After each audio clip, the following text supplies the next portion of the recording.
Einstein said that matter can be converted into energy, but my study says that this is not correct.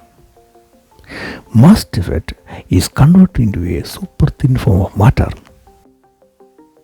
Every mass defect, whether in a nuclear reaction experiment we conduct here on Earth or nuclear fusion reactions in stars, neutron star collisions, black hole collisions, or all these events which create mass defect is converted into a super thin form of matter. This explosion of ordinary matter to spare this super thin form of matter can provide a better explanation for how nuclear energy is released. In fact, all the active stars in the universe, all the neutron star collisions, all the black hole collisions, all such events in our galaxy and other galaxies in the universe release or pump this matter to space. Therefore, space is not empty. Space is filled with this super thin form of matter.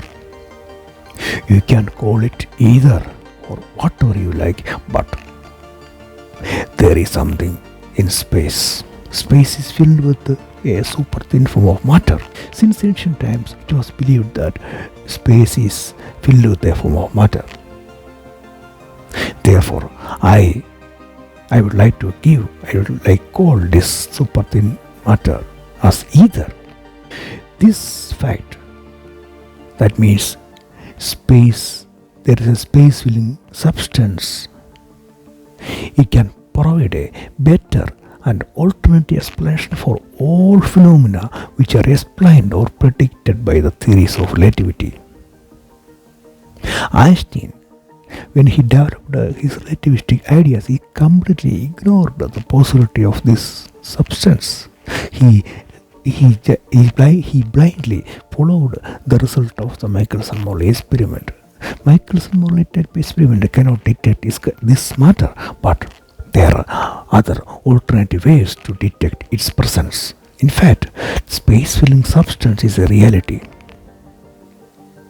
Once you accept this reality, you will get a better explanation for all phenomena in the universe. In fact, this matter plays an important role in the formation of tiny atoms to the galaxies. Therefore, I am sorry to say that Einstein's relativistic ideas are not consistent with the reality.